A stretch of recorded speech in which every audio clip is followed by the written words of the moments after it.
In today's Meta stock analysis, we're going to look at a firm most have known as Facebook, and we're going to do so through quite a unique lens. So this is the first time that we've ever taken a look at this 18-year-old company, and that's because when Facebook had their IPO just over a decade ago, we decided not to participate in that or to get involved in that because we didn't believe that social media provided a very compelling investment thesis. And if you look at the performance of Facebook, we didn't miss out on much. So since that IPO just over a decade ago, the NASDAQ returned 340% versus a Meta return of 206%. And most of the value in Meta's stock was lost since the beginning of this year. So they were handily outperforming the NASDAQ, and this year things aren't looking so good. So we don't need a lot of introduction for Meta or Facebook. You all use Facebook, you know what it does. Also included under the Meta umbrella are Facebook Messenger, Instagram, and of course WhatsApp, which is used around the world in various capacities for communication. So the business model is basically that companies pay money to put ads in front of your face, and Facebook is taking this money and using it to build another platform, a Metaverse, which they hope you'll use. And this is kind of reminiscent of the BCG matrix where they show cash cows being used to fund stars. So Facebook is taking this ad revenue cash cow and using it to build out other growth streams. And ultimately, they'll need to extract more money per user.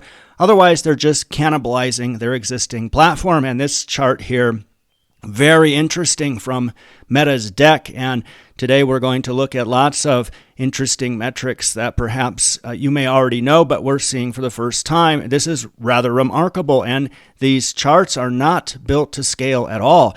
Look at the US and Canada. This metric that VCs often talk about, ARPU, or average revenue per user. Look at how high that is in US and Canada, although it seems to be declining. This past quarter, it was $49 per user. Now look directly below that at the rest of the world, $3.21 per user. So for those of you that aren't familiar with the world of ads and media and whatnot, if you're someone in India producing content for Indians, the amount of money that you can expect to receive from these platforms, these social media platforms, for the content you're building is quite low compared to someone in the United States producing financial content, because the people that are consuming that don't have a lot of purchasing power, and that just makes sense. So the low-hanging fruit would really be the folks in US and Canada, and now Facebook has to worry about increasing that number. And also, how do they increase that number across the globe where all the growth remains? Now, let's talk about total addressable market. This is very interesting.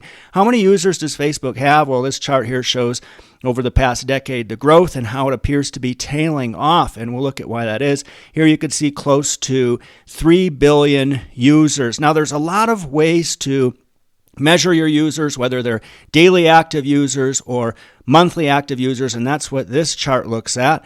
And you can see here, this is a more granular look at the growth of monthly active users for Facebook, and you can see that broken down by various geographies. Now, let's try to consider the total addressable market here. So 95% of Facebook users access the platform using a smartphone. Well, in 2022, there were 6.5 billion smartphone subscriptions worldwide. So if we take world population at 7.84 billion, that's an 84% penetration.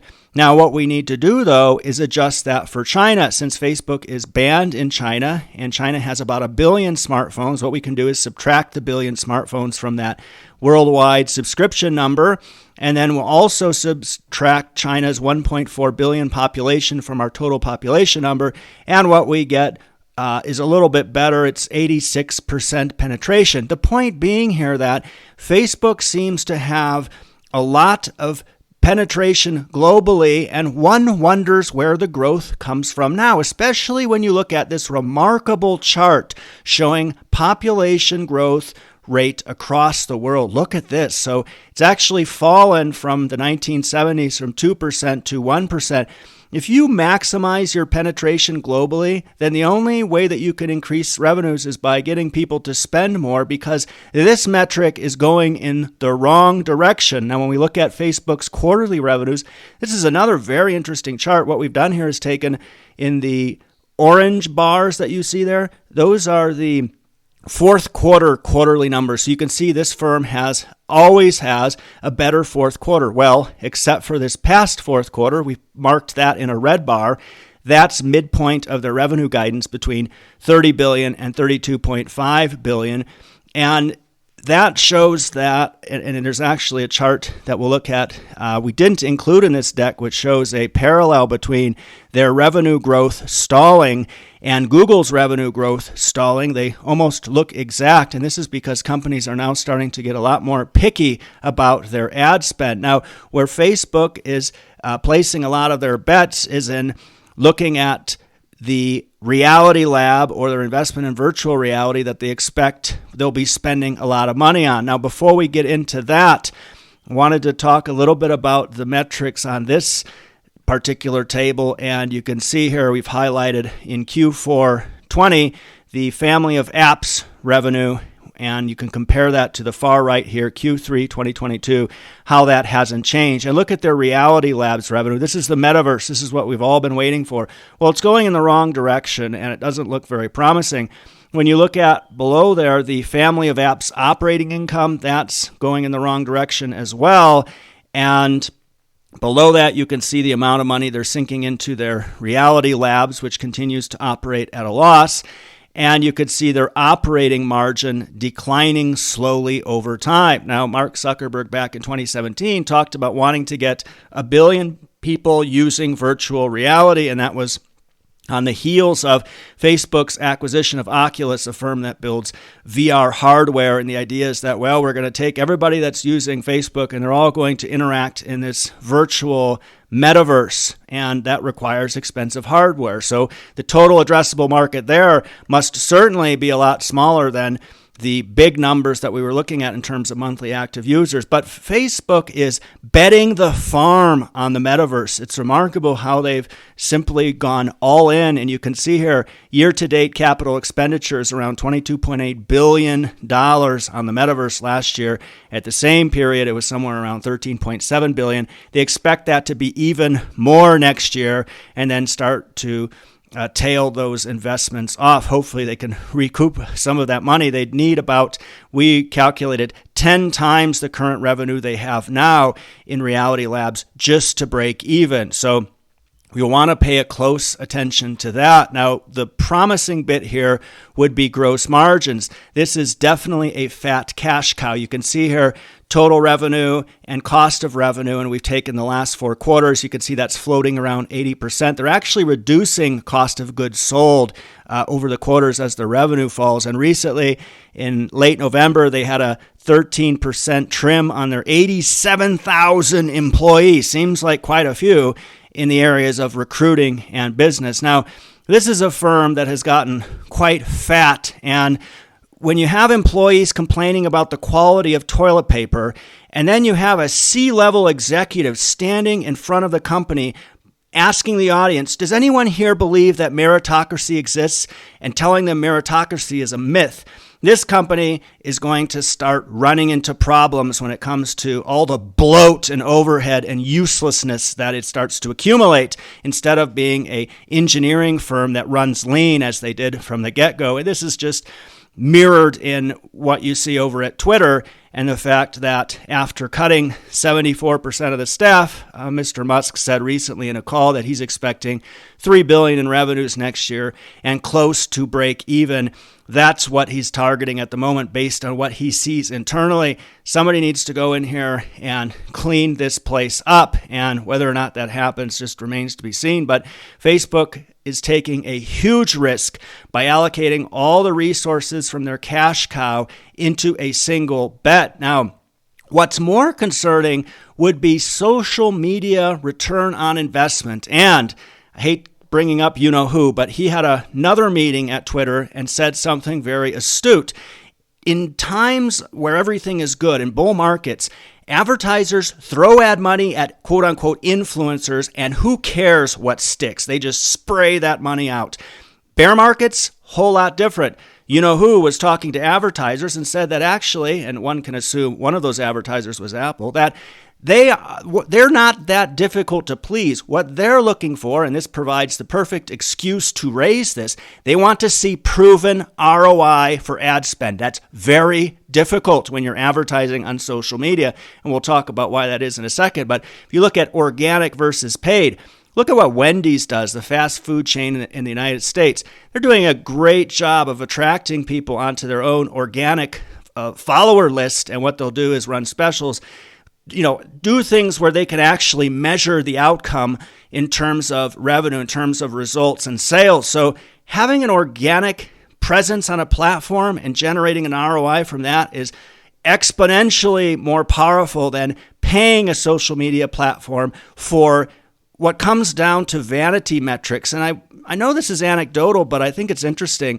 We've had quite a bit of experience utilizing social media in terms of ad spend. I wanted to talk a little bit about that. So on Twitter, what you try to do are you try to build your Twitter followers so that, because when you're selling a subscription product in finance, you have to build trust above everything else, and that takes time. So this would be considered your lead pipeline. Now, when you advertise for followers, in other words, to build your audience, build your leads, what you end up getting, and we looked at this very recently, and it's been the same over the past years that we've been spending, you'll find accounts that follow 5,000 people but are followed by 50. And those are the sorts of people you'll get when you advertise. That's the algorithms giving you the low-hanging fruit. Essentially, people who follow just about anything. They're not engaged. They're just fluff. Comes to YouTube. We started a YouTube channel, as you know, you're watching it, and it's been fairly successful in terms of generating leads and paying subscribers. But when we tried to promote our videos, what we found is that the average viewer spent 21 seconds watching a 10-minute video. That doesn't make sense when organically that number is around 6 minutes. The average viewer watches a 10-minute video for 6 minutes, which is actually quite good engagement. What this does, it actually hurts you, since YouTube's algorithm says, well, if people look at your video and they watch it for 21 seconds and they go somewhere else, there must be something wrong with it. So that's a problem. The worst experience that we had was with Facebook, and I don't really want to get into it because I'm so angry at them, but this was many years ago, and we observed a lot of what appeared to be fake accounts, among other problems. We were spending around $20,000 a month generating leads. That's no small number. And when we raised some concerns about what we saw, with support staff, they refused to escalate our complaints to management. What sort of a company would do that? So we've had a very bad experience with Facebook, trying to certainly look at the investment objectively, but also noting that our own experiences with that firm have not been very good. Now, when it comes to Google works pretty darn well. So it directs people who are looking for something specific to our content, and they're engaged. So I know Google isn't social media, but the point is here that when it comes to social media ad spend, advertisers are going to pull back in that area more so than others, or at least, as you know who says, they're going to demand some proven ROI for the money that they're spending. So just to conclude, when we look at Facebook, this isn't a bet on the metaverse right now. It's a bet on global ad spending, which is declining. And they're expecting that last year, global ad spend grew by 8%. This year, it's expected to grow by 2.3%. So saith the experts. When we look at Facebook's key metrics, raises nothing but questions. All the trends are moving in the wrong direction. This firm has placed all their bets on a new social media platform, the Metaverse, that they think 2.96 billion people will want to use. Now, if the Metaverse doesn't attract interest, a ton of investor resources will have been wasted, and Facebook will be no closer to diversifying away from ad revenues that they're very dependent on. And we're nearing end of the year when companies set budgets and evaluate things like that and set goals. So one can expect that there's a bit of a delay in terms of the impact that companies like Facebook and Google and those firms that depend heavily on ad spend, they're going to be continued to see impact throughout 2023. So Metaverse revenues at $2.7 billion, we said before, 10 times where they're at now, would to us prove sufficient traction where the firm starts to approach break even on that segment. That's when we'd come around to take another look. Until then, Facebook is just a large organization that only relies on ad spending for their success. Now, I wanted to finish this off by providing a bit of a Christmas present to everyone out there. I talked to a lot of you in the comments section, and some of you want to become premium subscribers. Well, for the next 24 hours or so, we've put up a coupon here, 25 Nanalyze Xmas. This will give you 25% off our Nanalyze premium annual subscription. You can read some of the bits here. Again, we don't advertise this a lot because usually people that consume our content eventually come around to take a look at what we're selling, and you can look at that for yourself. But if you're going to use the coupon, go to the payments page, click this Have a Coupon link. Notice the price at the top, $240 a year. That'll change to $180 a year when you input the coupon and click away from that box. So we'll just leave you with that. And I put up another video here on Twitter you might find interesting. Please make sure to subscribe to our channel by clicking the Nanalyze icon on the right. Thank you very much for your time.